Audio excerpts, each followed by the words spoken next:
नमस्कार, मैं श्वेता। बिहारी न्यूज में आपका स्वागत है। खबरों की ओर बढ़ने से पहले एक नजर डालते हैं आज की सुर्खियों पर। नए नियम से बदलेगी बिहार में प्रोफेसर नियुक्ति प्रक्रिया।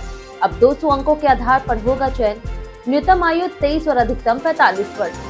पटना में बन रहा बिहार का दूसरा अंतर्राष्ट्रीय हॉकी ग्राउंड। 8.44 करोड़ की लागत से बन रहा ग्राउंड नीदरलैंड से लाई गई आधुनिक ब्लू एस्ट्रोटर्फ। महिलाओं की सुरक्षा और सशक्तिकरण के लिए बिहार में नई पहल। बिहार के 5 जिलों में रवाना हुआ 18 पिंक बसें।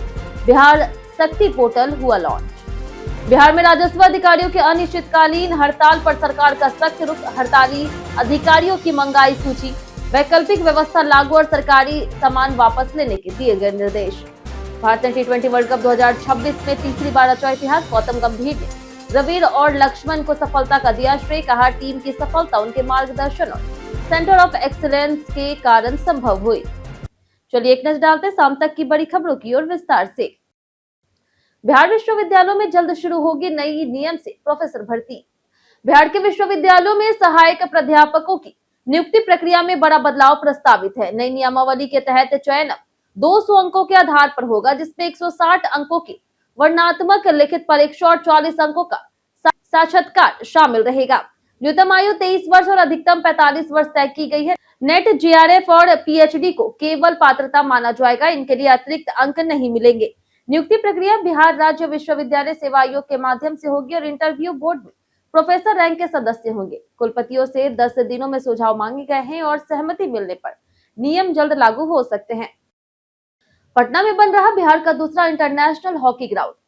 पटना में बिहार का दूसरा अंतर्राष्ट्रीय स्तर का हॉकी ग्राउंड तेजी से बन रहा। राजेंद्र नगर स्थित फिजिकल कॉलेज परिसर में 8.44 करोड़ रुपए की लागत से बन रहे इस मैदान में नीदरलैंड से मंगाई गई आधुनिक पॉलिटेन ब्लू एस्ट्रोटर्फ लगाई जाएगी। 99 मीटर लंबा और 60 मीटर चौड़ा यह ग्राउंड अंतर्राष्ट्रीय मानकों के अनुसार तैयार हो रहा। फिलहाल स्प्रिंकलर सिस्टम लगाना बाकी है और मार्च के अंत तक निर्माण पूरा करने का लक्ष्य रखा गया। यहाँ फ्लड लाइट, खिलाड़ियों के लिए hostel, changing room, warm up area और दर्शकों के लिए स्टैंड भी होंगे, जिससे पटना में हॉकी खिलाड़ियों को बेहतर अभ्यास सुविधाएं मिलेगी। महिलाओं की सुरक्षा के लिए बिहार में 18 पिंक बसें रवाना। पटना के ज्ञान भवन में आयोजित कार्यक्रम में समाज कल्याण विभाग के मंत्री मदन सहनी ने बिहार के 5 शहरों पटना, पूर्णिया, भागलपुर, गया जी और मुजफ्फरपुर में संचालित 18 पिंक बसों को हरी झंडी दिखाकर के रवाना किया। इन बसों में महिलाओं की सुरक्षा से जुड़े 181 हेल्पलाइन की जानकारी प्रदर्शित की गई। कार्यक्रम के दौरान महिलाओं की प्रेरणादायक कहानियां और सरकारी योजनाओं की जानकारी साझा करने के लिए बिहार शक्ति पोर्टल भी लॉन्च किया गया। इस पहल का उद्देश्य महिलाओं को जागरूक करना, सुरक्षा सुविधाएं बढ़ाना और उन्हें सरकारी योजनाओं से जोड़ना है। पटना पूर्णिया एक्सप्रेसवे समेत 3 सड़क प्रोजेक्ट पर लगा ब्रेक। बिहार की 3 महत्वपूर्ण सड़क परियोजनाएं Patna Purnia expressway, Anisabad Didarganj elevated road और वाराणसी रांची कोलकाता कॉरिडोर का चौथा पैकेज फिलहाल वित्त मंजूरी न मिलने से अटक गई है। केंद्रीय वित्त मंत्रालय की PPPAC कमेटी ने टेक्निकी कारणों से इन प्रस्तावों को नामंजूर कर दिया। नए नियमों के अनुसार परियोजना प्रस्ताव में निर्माण लागत के साथ ऑपरेशन और मेंटेनेंस लागत भी शामिल करना जरूरी है, जो इन प्रस्ताव में नहीं थी। अब इन्हें संशोधित कर दोबारा केंद्र को भेजा जाएगा। मंजूरी मिलने के बाद ही टेंडर और निर्माण प्रक्रिया शुरू हो सकेगी, जिससे इन परियोजनाओं में फिलहाल देरी तय मानी जा रही। राजस्व अधिकारियों की हड़ताल पर सरकार सख्त, कार्रवाई की तैयारी। बिहार के अंचल अधिकारी और राजस्व अधिकारी आज से अनिश्चितकालीन हड़ताल पर चले गए हैं।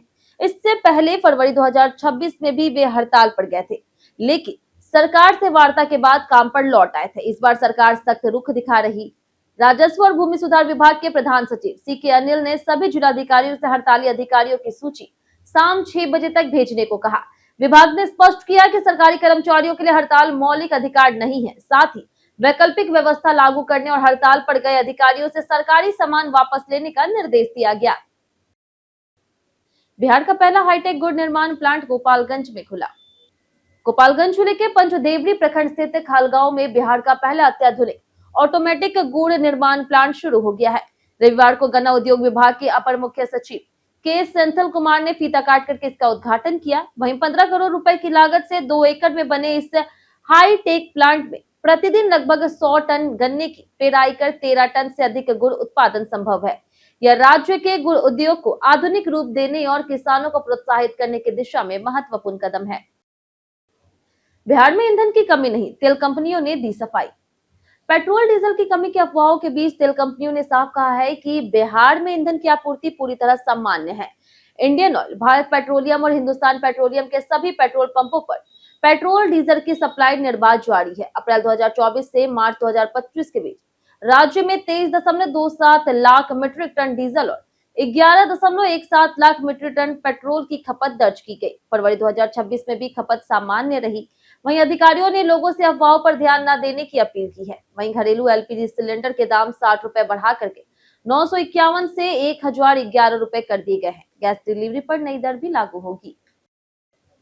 महिलाओं की बढ़ती भागीदारी पर चीफ जस्टिस ने जताई खुशी और चिंता।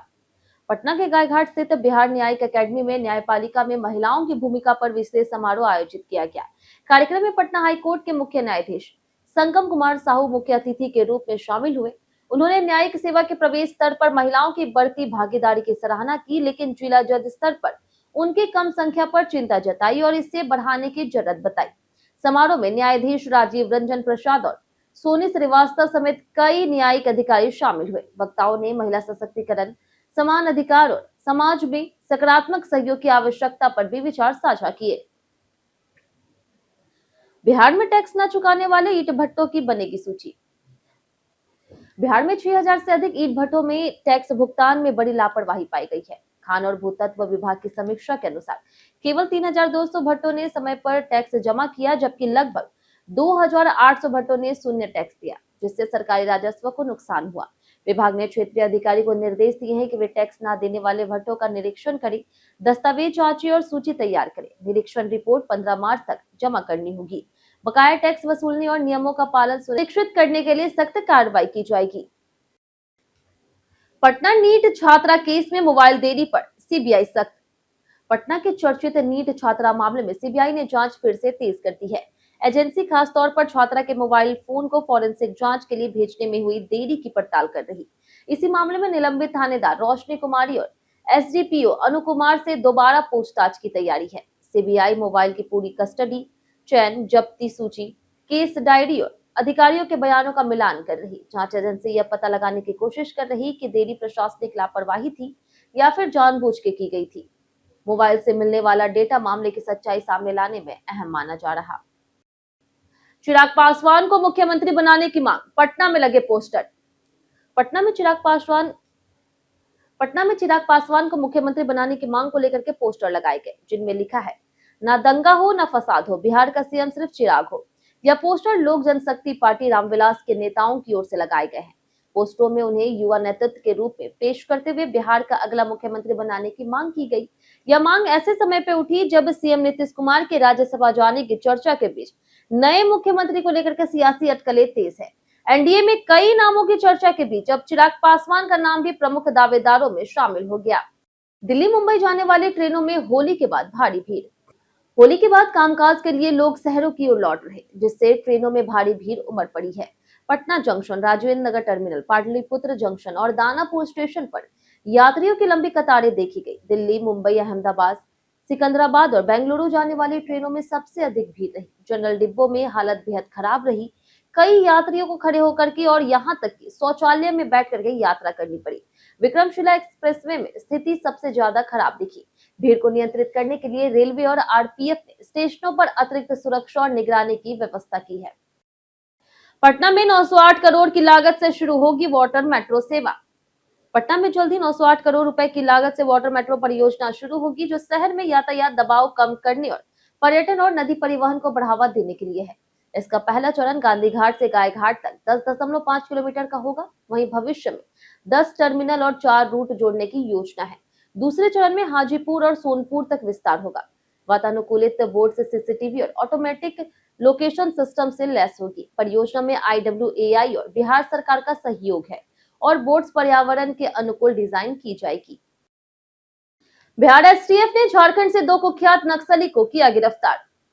बिहार एसटीएफ और बेंगाबाद पुलिस ने झारखंड के गिरिडीह जिले से 2 कुख्यात नक्सली पंकज यादव और पवन सिंह को गिरफ्तार किया है। ये भाकपा माओवादी के सक्रिय सदस्य हैं और जमुई, चकाई, चरका पत्थर और झारखंड में कई हिंसक नक्सली वारदातों में शामिल रहे। लखन यादव पर हमला करने के बाद ये फरार थे। खुफिया इनपुट और रणनीति के घेराबंदी के जरिए एसटीएफ ने उन्हें धर दबोचा। गिरफ्तारी से नक्सली नेटवर्क का बड़ा झटका लगा है।